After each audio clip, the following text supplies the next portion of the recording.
झाड़ियों से घिरे इलाके के बीच बसे। उस घर के बाहर एक अजीब सी खामोशी छाई हुई थी।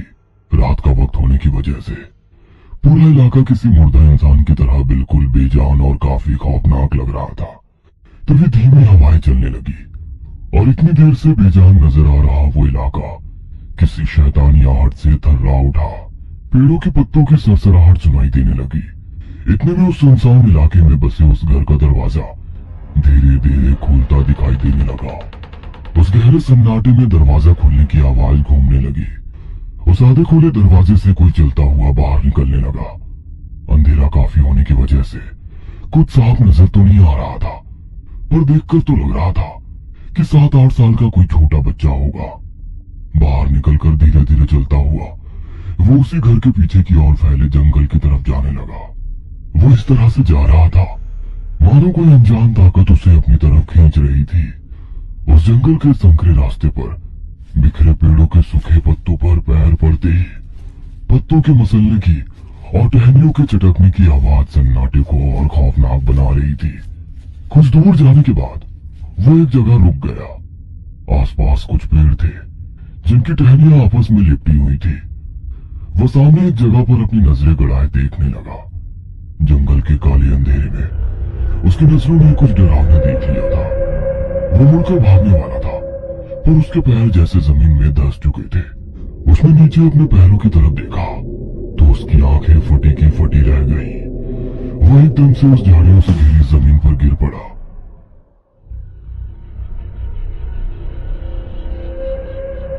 कुछ समझ पाता इससे पहले कोई उसे जमीन पर से घसीटकर जंगल के काले अंधेरे में खींच कर ले गया और रात के सन्नाटे में एक महिला की किलकारियां भरी हंसी गूंजने लगी। कुछ महीनों बाद दोपहर के समय एक कार शहर की आवाजाही से गुजरते हुए पासी के गांव की तरफ जा रही थी। गाड़ी चलाते हुए वो फोन पर बात करने लगा। हाँ, इसी शहर में ट्रांसफर हुआ है। हाँ, नया शहर, नए लोग, नया घर। तुझे बताने वाला था पर सोचा सरप्राइज दूंगा। हाँ, रागिनी और मिताली दोनों को भी लेकर आया हूँ। चल, जल्दी मुलाकात होगी। Okay bye. हाँ, कहकर उसने मोबाइल साइड में रख दिया। पास वाली सीट पर बैठी रागिनी ने पूछा, किसका फोन था? कॉलेज का एक दोस्त है जो इसी शहर में रहता है। उसकी बेटी मिताली अपनी बिल्ली के साथ पिछली सीट पर बैठी खेल रही थी। कुछ ही देर में वो झाड़ियों से घिरे एक मकान के पास पहुंचे। सब गाड़ी से उतरकर खुशी से उस घर को ही देख रहे थे, पर उनकी बिल्ली गाड़ी की खिड़की से घूर घूर कर उस घर की तरफ देखने लगी, जैसे उस घर के आसपास ना होकर भी कोई मौजूद था। रात के करीब 2 बजे होंगे। रागिनी और रितेश दोनों गहरी नींद में सोए थे, सिवाय उनकी 4 साल की बेटी मिताली के। मिताली उनकी पालतू बिल्ली को ही देख रही थी, क्योंकि उनकी बिल्ली लगातार आवाज कर रही थी। कभी दरवाजे के पास जाकर आवाज करने लगती, तो कभी एकदम से दरवाजे से दूर हटकर चीखने लगती। मिताली को बिल्ली की ये हरकत थोड़ी मजेदार लगी, तो वो बेड से उतरकर दरवाजे के पास गई। तभी दरवाजे से बाहर किसी के चलने की आवाज आई। छोटी मिताली सामने उस दरवाजे को देख रही थी कि तभी दरवाजे का लॉक अपने आप घूमकर खुल गया और दरवाजा धीरे से अंदर की ओर खुला। बाहर काला घना अंधेरा था। उस अंधेरे को देखकर मिताली थोड़ी सी डर गई। वो 2 कदम पीछे हटी थी कि तभी उस गहरे अंधेरे में से एक महिला का सफेद पर झुका हाथ मिताली के सामने आने लगा। शायद उस गहरे अंधेरे में कोई था जो मिताली को अपने साथ आने का इशारा कर रहा था। इधर छोटी बिल्ली मिताली की फ्रॉक को अपने दांतों से पकड़कर पीछे खींच रही थी और मिताली उस गहरे अंधेरे में देखकर अपना हाथ आगे बढ़ा ही रही थी कि तभी बिल्ली की आवाज से रागिनी की नींद खुल गई। अगले ही पल वो हाथ अंधेरे में कहीं गुम हो गया और उसी के साथ दरवाजा भी बंद हो गया। रागिनी की नजर अपनी बेटी मिताली पर गई और उसने देखा कि बिल्ली उसके फ्रॉक को दांतों से पकड़ी हुई है। वो गुस्से से नीचे उतरी और बिल्ली को पैर से दूर हटाते हुए अपनी बेटी को लेकर बेड पर चली गई। सुबह नाश्ते के टेबल पर अपनी बेटी को ब्रेड जैम खिलाते हुए रागिनी रितेश से बोली, तुम्हारी बिल्ली कल मिताली को काट लेती।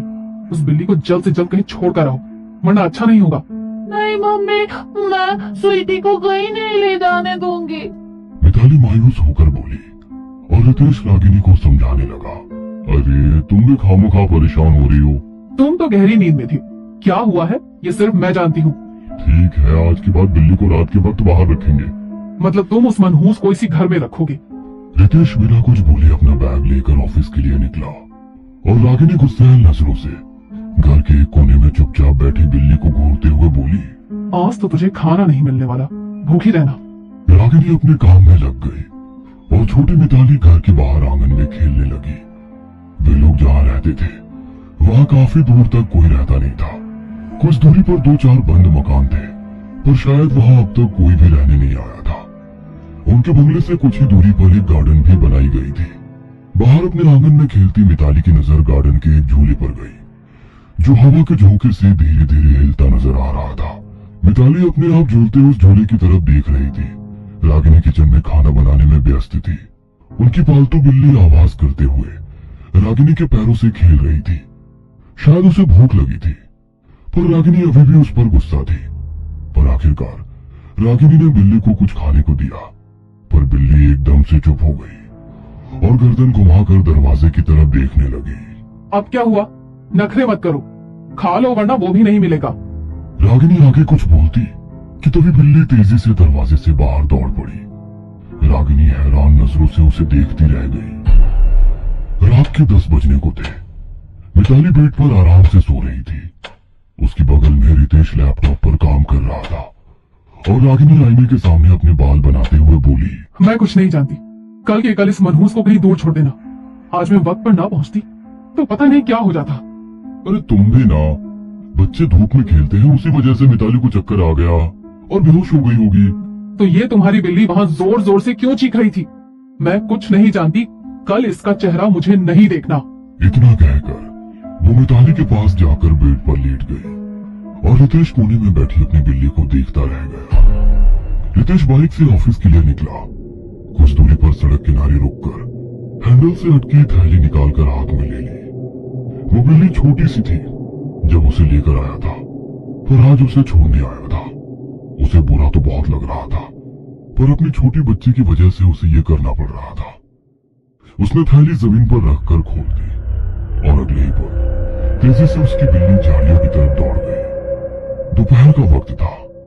रागिनी टीवी देखते सोफे पर ही उसकी आंख लग गई थी। वहीं रागिनी के बगल में अपनी छोटी गुड़िया के साथ खेलती मिताली की नजर एकदम से ऊपर दूसरे माले पर खत्म होती सीढ़ियों पर गई। ऊपर अंधेरा था, पर उस अंधेरे में भी एक धुंधली सी सफेद परछाई नजर आ रही थी और सब जैसे एकदम से शांत हो गया। मिताली?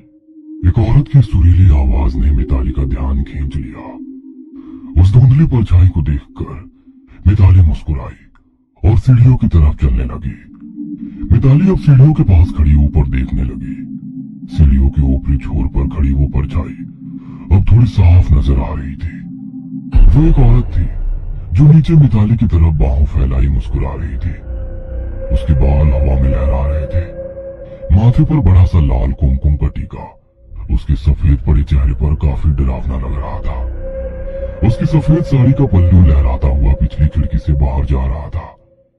मिताली हाथ में अपने गुड़िया को पकड़े हुए एक एक सीढ़ी चढ़कर ऊपर की ओर जा रही थी। उस औरत की बड़ी बड़ी काली आंखें मिताली पर ही गड़ी थी। वो कुछ ही सीढ़ियां चढ़ी थी कि तभी उसे अपनी मां रागिनी की आवाज आई। मिताली, ऊपर कहाँ जा रही हो? वो बुला रही है। कौन? वो। कहकर मिताली ने आगे सीढ़ियों पर देखा, पर वहां कोई नहीं था। ये देख मिताली अपने आप से बुदबुदाई। लुका छुपी खेल रही हो? और रागिनी की आवाज आई, चलो नीचे आओ, खाना खाते हैं। मिताली सीढ़ियां उतरकर नीचे आई और दोबारा मुड़कर देखा तो ऊपर कोई नहीं था। रात के करीब 2 बजे होंगे। सभी गहरी नींद में थे। उनके रूम की खिड़की हवा के झोंके से धीरे धीरे खुलते हुए पूरी तरह से खुलकर रुक गई और गहरी नींद में सो रही मिताली एकदम से जाग गई। उसने उठकर खिड़की की तरफ देखा और दूर कहीं से उसे किसी की पुकार सुनाई दी, जैसे कोई मिताली को उसके नाम से पुकार रहा था। वो बेड से नीचे आ गई और खुली खिड़की के पास जाकर बाहर देखने लगी। पूनम के चांद की धुंधली सफेद रोशनी चारों ओर फैली हुई थी। मिताली की नजर सामने कुछ दूर उस बगीचे में गई। उस बगीचे में खड़ी वो औरत अपने दोनों हाथ फैलाए बुला रही थी। उसके सांवले चेहरे पर अजीब सी हंसी छाई थी। हाथ फैलाए मिताली को बुलाते हुए वो धीरे धीरे पीछे की तरफ सरकने लगी और सरकते हुए उस झूले पर जाकर बैठ गई। अब धीरे धीरे झोंके लेकर उसने दोबारा मिताली को आवाज लगाई। मिताली ने अपनी रूम के दरवाजे की तरफ देखा तो वो आधा खुला हुआ था और दरवाजे के बाहर फैले गोप अंधेरे में वही औरत खड़ी थी जो उस बगीचे में झूले पर बैठी हुई थी। मासूम मिताली को ये सब टीवी सीरियल में दिखने वाले जादू की तरह लग रहा था। वो कदम बढ़ाते हुए दरवाजे से बाहर उस गोप अंधेरे की ओर चलने लगी और पीछे वो दरवाजा धीरे धीरे अपने आप बंद हो गया।